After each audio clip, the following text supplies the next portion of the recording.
Salve, salve galera! Professor Pinheiro aqui com vocês. Bom, hoje vamos falar sobre os filósofos pré-socráticos. Mas antes eu gostaria de salientar como ocorreu o surgimento da filosofia e o que aconteceu antes da filosofia. Bom, o tempo antes da filosofia é o que nós denominamos de mitologia, que é o conjunto de narrativas utilizada pelos povos antigos para tentarem explicar a origem do homem, a origem do mundo, da vida, certo? E eles utilizavam muitas simbologias, muitos heróis, muitos deuses em busca dessa explicação. É claro que você, aluno, aluna, já ouviu falar sobre mitologia. Conhece a Guerra de Troia? Sim, né? Ela ocorreu na mitologia grega. Mas lembra que não existiu somente a mitologia grega, existiu também mitologia romana, celta, nórdica, chinesa, certo? Inúmeras mitologias com o mesmo propósito. Então, galera, passando da mitologia temos o surgimento da filosofia. Anotem isso, importantíssimo. O surgimento da filosofia, anotou? Tá. Ocorreu como uma tentativa de busca racional, rigorosa e metódica acerca da criação do mundo, do universo. Ou melhor, a filosofia tem por objetivo a busca, a tentativa de explicar o surgimento, certo? A origem da vida a partir de um conhecimento racional, rigoroso e metódico. Correto? É importante falar que filosofia surgiu na Grécia. Galera, a Grécia foi berço de inúmeros fenômenos. Eu vou citar alguns que foram importantíssimos para a ascensão da filosofia na Grécia. Temos aí como principal a expansão marítima, sendo a Grécia aí o berço desses acontecimentos. A invenção do calendário, a invenção da moeda e principalmente a invenção da política, da democracia em Atenas com Clístenes, certo? Isso é importantíssimo vocês entenderem, que foram esses fatores que influenciaram que a filosofia surgisse na Grécia e não em outro lugar, correto? Então, entendemos mitologia, entendemos filosofia, do porquê a filosofia nasceu na Grécia. Agora vamos falar especificamente de filósofos pré-socráticos. Quando nós estivermos falando de filósofos pré-socráticos, nós vamos estar no período cosmológico.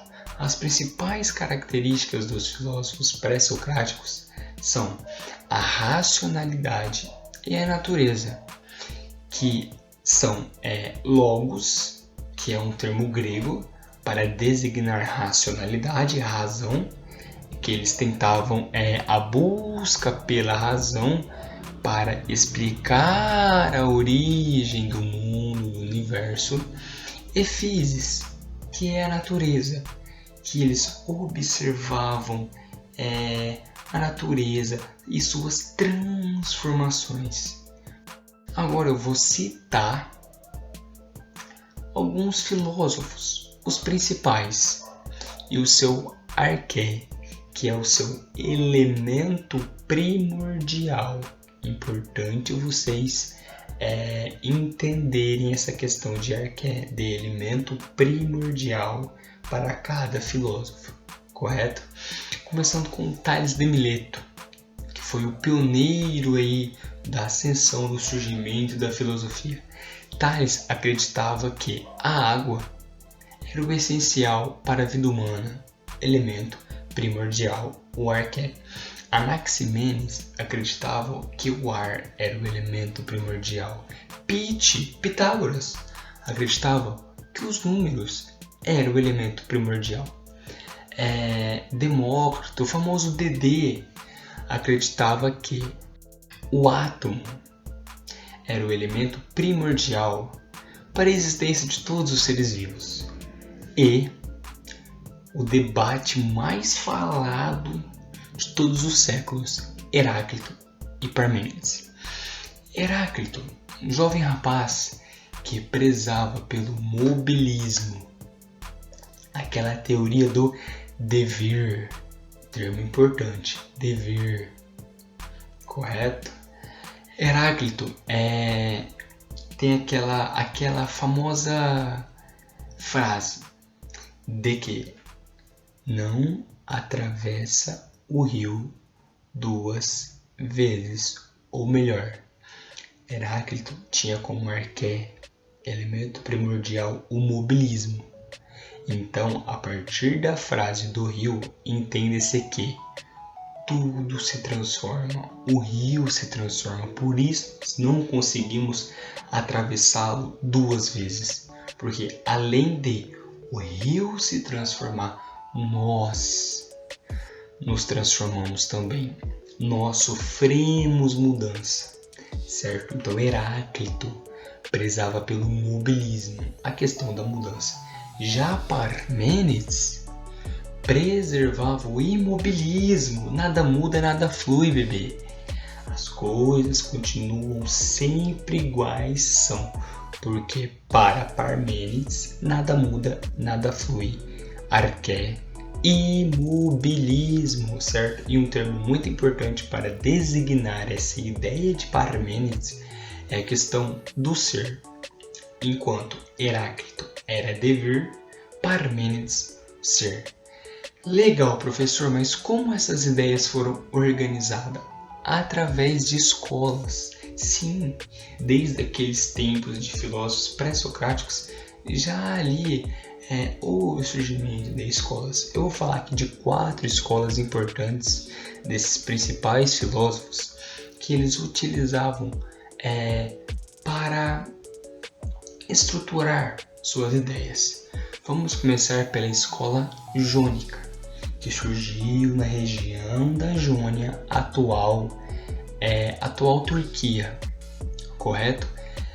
Os principais filósofos que defenderam a escola jônica, o seu ideal, foram Tales de Mileto, Anaximenes e Anaximandro. A principal característica da escola jônica era a questão da observação, da mudança da physis, da natureza, certo? Agora vamos para a segunda importante escola que você deve saber. Escola pitagórica. Sim, daquele famoso Pitágoras, do terror da matemática, cateto quadrado, e põe os 2 catetos e põe hipotenusa. É ele, Pitágoras. Só que aqui vamos debater sobre teoria. Deixa a matemática para lá, certo? Vamos debater somente a sua teoria. Pitágoras, a partir da escola pitagórica, afirmou que a origem do universo se deu a partir dos números, a partir da geometria, da aritmética, correto? Vamos para outra escola, a escola eleata. Sim, essa é defendida por Parmênides e seu discípulo Zenão. Já quando eu falo Parmênides, você tem que já imaginar imobilismo. E é isso mesmo. É isso que essa escola eleata defendia. A questão do imobilismo. Nada muda, nada flui. Frase do dia. Nada muda, nada flui. Para finalizar a questão das escolas, vamos aqui para a última. Sim, já está finalizando. Vamos lá. Bota um sangue nesse olho, hein?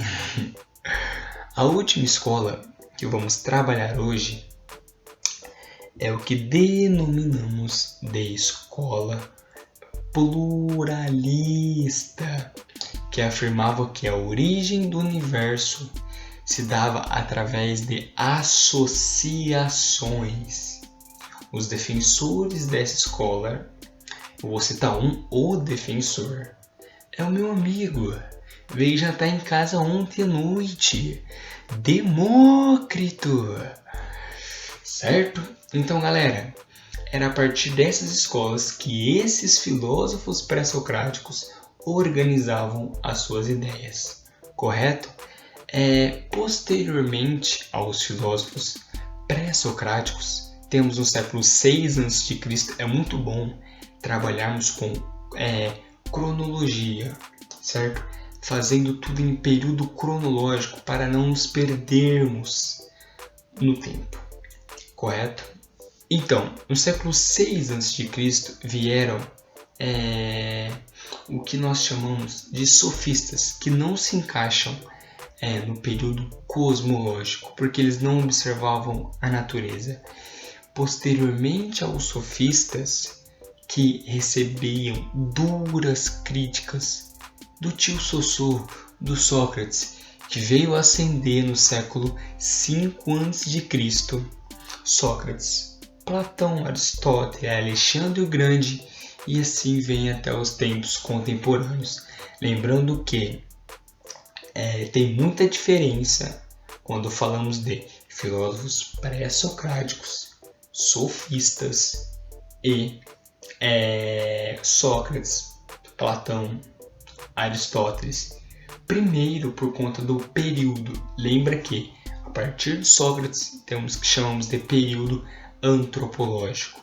Lembra que Sócrates fazia duras críticas naquele modo de pensar dos sofistas, da famosa arte da retórica.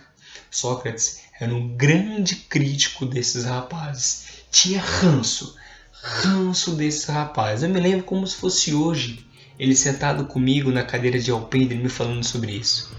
Mas enfim, lembra que Sócrates desenvolveu a famosa maiêutica, porque lembra que a mãe de Sócrates era parteira. Calma.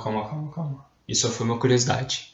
Lembra que a maiêutica é o que denominamos de parto das ideias. Sócrates também era defensor da busca pela verdade, da ironia. Mas a questão do período antropológico fica para um outro momento. Só quis fechar essa aula falando da diferença entre pré-socráticos, sofistas e período antropológico que inicia ali com Sócrates. Correto? Galera, era isso a mensagem de hoje, a aula de hoje. Resumo da aula rapidamente. Falamos sobre mitologia. Posteriormente, falamos ali sobre filosofia, a ascensão da filosofia, por que Grécia, certo? Debatemos os principais filósofos pré-socráticos, suas escolas, no qual organizavam suas ideias, certo? Falando características desse período cosmológico, que é o período pré-socrático da observação da natureza, certo? E também falei de forma rápida e sucinta sobre diferenças entre o pensamento pré-socrático, entre o pensamento sofistas e entre o pensamento a partir do período antropológico de Sócrates até aí o que conhecemos como contemporaneidade. Beleza, galera? Era isso. Forte abraço do professor Pinheiro e até a próxima. Fui!